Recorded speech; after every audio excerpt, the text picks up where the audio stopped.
Boom. Hello. My name is Bryce Tubbs. With me today is Antonio Dixon, aka the Reiki Reverend. And he's a Reiki master, teacher, shamanic healer, healing minister, holistic health, and he's a doctor too. I didn't even notice that. You got to put that further in your title, Doctor Antonio. It's a PhD in holistic health. I didn't exactly go to med school or anything like that. I'm not a medical professional, but Uh-huh. I do know a lot about energy healing. Okay, let's say excellent. Let me ask you this question. So, actually, before we go any further, for those watching, if you're watching this from any location that is outside of our free community, I just want to personally invite you inside. It's taken a tremendous amount of time and effort to cultivate such a positive group of people who want to see each other succeed. So if that's what you're kind of missing or lacking in this time period that we're in, come and join us by clicking the link either above or below and watch this inside of there. Now, let me ask you a question. So what was life like before you got into really healing and coaching and mentoring? Really, what was the catalyst that brought you into the space? Uh, it's almost like it's said in some titles, like the healer is the one that needed the healing the most. So a lot of my life was spent with a lot of trial and error. Sometimes on my own part, sometimes like invisibly, where it'd be like things just happening to me for no reason or apparently no reason. You want to prescribe it to God, you want to prescribe it to spirit, you want to prescribe it to that guy down the street who just looked at you funny. But at the end of the day, it may be all of those things and none. And so my pursuit of why these things have been happening to me, and why what can I do to remedy this issue or fix this issue, Mhm. are both more or less what drove me down the path of the healer most steadily. Let me ask this question. So when you were kind of going down that path, this can sound weird. What was the thing causing it? Believe it or not, I think it was my own spiritual journey, like my own spiritual path. It's almost like they say with soul contracts, but like for me, it goes like a little bit deeper than that. When you're born into the world, like you have a whole set of things, like it's all in your DNA. Mm. Your past, your present, and to a degree, your future. So as you grow and develop, you are more or less blossoming from that code into who you are. And as that person reflects in the now, as it interacts with things in the now, then it begins to understand how to work with things in the future for your own survival. Based on your own programming and your parents' programming from that point, then you have a stronger vision of who you are as a person as you grow along in life. That vision shapes and develops based on your choices. And for me, the path of the healer has helped me make better choices. And I'd say more than anything, that is what's caused me the most healing results. Better choice. Let me ask you this question. So, like, maybe can you give an example of what like a better choice would be that most people would not think would be the better choice? Certainly. One of the Reiki principles, just for today, I will not anger. Anger is a normal human emotion. It's a normal way for us to process things that we don't readily understand, want to identify with, or even perceive as threats to our environment or to our tribe, those who are close to us. For me, anger wasn't necessarily a big thing, but it was in my family a lot. So I knew it was in my DNA. I knew that if I wanted to achieve some form of mastery over my emotions, that I must meditate on anger at some point. And so meditating on that Reiki principle, just for today, I will not anger. I make different choices as I meditate on that principle throughout the day. Understanding that inherently we are willing our energy away to those people, those things that make us angry, that cause us to become unbalanced or upset. And when we try to reframe those things as such, like, okay, you're just taking my energy, or okay, I need the energy for later. I don't have time for this. That's the perfect thing, perfect epitome. Most people say, I don't have time for that. And that works out so well because when you meditate on that, I will not anger. I don't have time to be angry. I don't have the energy, the strength of the gumption, the will. I mean, because if you think about it, if I ask you 5 minutes from now, do you want to be angry 5 minutes from now? You're gonna say no. Chances are you're going to say no, and so it's already set up there. When you meditate on the principles, when you practice energetically everything that you want to work out in your body and in your world, then it all bit by bit shows up. Mm. So the little things you do show up in big parts. Oh, that's cool. That's cool. Uh, that's cool. That's like there's a oh actually even better. So right now we're kind of in this weird time of some people are in quarantine, some people are out of it. Let me ask you this question. So what's one of the biggest either takeaways or focal points been for you during this time period?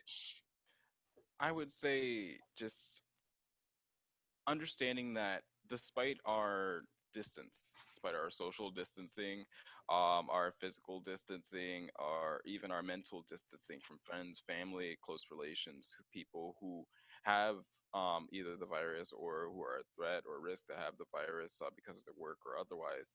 Um, for one, we have to learn how to have serenity for these things. I mean, there are a lot of circumstances in our lives that cause us to lose control over the things that are around us and cause us to make a lot of quick decisions. And one thing I've had to do during this time is just slow my thought process down in terms of who I work with, how I choose to work with them, and how I even choose to go out and get groceries for the kids. But at the end of the day, framing all of this into a better structure, I'm able to understand that I must reserve my energy more fervently. I have to focus more on keeping that structure of self, keeping that structure of being physically and mentally, in terms of worry, in terms of sickness. That way I can do the best job I can for the children. Let me ask this question. Energy seems like a very, very integral part of kind of what you talk about. Is it like, can we start building up our energy reserves so that we can do more, feel more, or is it more like we have a finite amount and we have to learn how to deal with that? Oh, not at all. Energy itself is limitless. It can neither stay in the same shape forever nor completely disappear or dissipate. In that we are constantly at access to energy. It's more just our capability inherently or otherwise to connect. Like when you work out at the gym, first time you work out at the gym, first time you do a workout, you're gonna be sore. You're gonna be sore mentally, physically. You don't want to necessarily push as hard. Hmm. And when you eventually get to a point where it's breaking, where either you push harder to get the results you want or you work harder to get the results you want, then you learn how to reach out. And when you learn how to reach out mentally, with whether it be an energy discipline such as Reiki or whether it just be a personal mindful practice such as meditation, you begin to acknowledge the energy around you. And as you acknowledge that energy, you begin to have access to that energy more frequently. Let me ask you this question. So part of being able to kind of slow down your thought process and kind of reflect a little bit more, I'm sure that you gained a lot of clarity. Maybe can you talk about like what the vision for you in your life looks like down the road? Certainly. Um, Years ago, I knew this, and it's just been blossoming as time has progressed. But I know in my heart that I'm to teach energy healing. I'm to teach people how to learn and grow in that manner spiritually. But energy healing itself is like multi-implicative, isn't it? So you have, the energy of your life, the energy of your spirit, all of those things at once. So why stop with just healing? That's why I became a life coach. That's why I learned how to implement energy healing philosophies, spiritual philosophies into more tangible things like physical life goals and aspirations. So my goal is really and always has been to help people in as many ways as possible to connect with spirit and use that knowledge to assist them in their daily lives. You know, Let me ask you this question. So are you working on anything new? You touched on, the life coaching, you touched on some of the cool things you have going. Do you have anything new specifically that you'd like to share? Currently, I am still in production of my next season of A Healer's Muse or A Healer's Musings. That will cover energy in general. So I'm going to go out of my way to kind of break those concepts down more. I'm also reframing my free Reiki course on that podcast to just be what it is. There was a time where I was guided to take all of that content and just make sure it's out there. And the way I did that was a little haphazard. So upon reflection, I am now prepared to reframe that energy and just make it completely and utterly accessible to people in terms of the knowledge and then should they choose the attunement to Reiki 1. Nice. Let me ask you this question. So where can people go to either learn more about you? Where can they go to follow you more closely? Oh, certainly. ReikiReverend.com is the easiest place. From there, you can just pop my name into Google, Reiki Reverend. It comes up pretty well in different places. But A Healer's Musings is my podcast. From there, I also have the blog on ReikiReverend.com. And from that point on, I'm constantly reaching out to other individuals and trying to collaborate with them in different ways.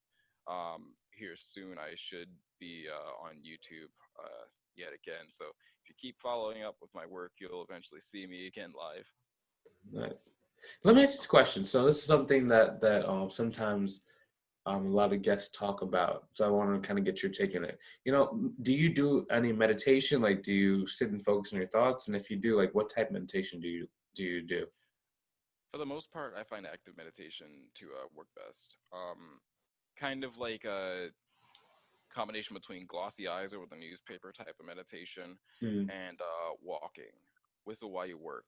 You know, there was a really awesome scene out of a martial arts movie. I believe it was Ip Man, Uh, where the farmers were working in the fields, and whenever a strong breeze would hit, they would stop right in the middle of what they were doing, stand perfectly still, be present, and observe the breeze, let it relax their body. I find that if you do things like this throughout the day, if you take moments of pause to just reflect on what happened to you or reflect on just passive, peaceful energies emanating around you, even if you just, stand there and say, God is good. I am constantly manifesting abundance. Any type of affirmation or just in general, take a deep breath. Those types of meditations, even in the middle of a day, can work wonders. nice. What does that mean, man? You said you talking about like manifestation, manifesting abundance. What does that look like? Like, how do you do that? That's a really loaded question. So manifesting abundance. Essentially, abundance is what is in excess. So when you focus on that and you frame it in different things, like manifestation of physical abundance could mean your money, could be your house, could be your clothes. Spiritual abundance could be your quality of channel when it comes to spirit. If you work with spirit, it could be just how spirit interacts with you. So like if you're getting some random signs, you don't really understand it. If you were to meditate on abundance and spirit, then you may begin to see different signs differently, or you may begin to perceive things differently. It's all, as I said before, in the mindset. So once you shift your mindset to look for certain things, your perception, then your perception begins to allow you to understand those things through the different lens. Mhm. Wow, that's kind of cool. Let me ask you this question. So, once again, where can people find you? Say it one more time. Oh, ReikiReverend.com. Like, can you spell it out just in case someone's listening to a podcast version? Most certainly. REIKI, Reverend, REVEREND, and that's all one word, .com. Excellent. For those watching, we thoroughly hope that you found this valuable. Now, once again, if maybe you're feeling socially displaced, like you used to have a support system, but then maybe Corona kind of took it out, and now maybe you're surrounded by people, maybe inside your immediate household who do not really support your dreams or your goals or your aspirations, come and join us inside this community. It's probably one of the best places because everybody inside there is on a very similar journey, and they're trying to hit their goals and their dreams every single day. We have resources, training, and tools to help you get there faster. So if that's what's been lacking, come and join us by clicking the link either above or below the video. We would love to have you inside the community. Now, hopefully you enjoyed watching this as much as we enjoyed creating it. Feel free to hit the share button so other people can get some great value as well. Have a great day. We will talk to you soon. We'll see you in the next episode. We're done recording in 3 and 2 and 1.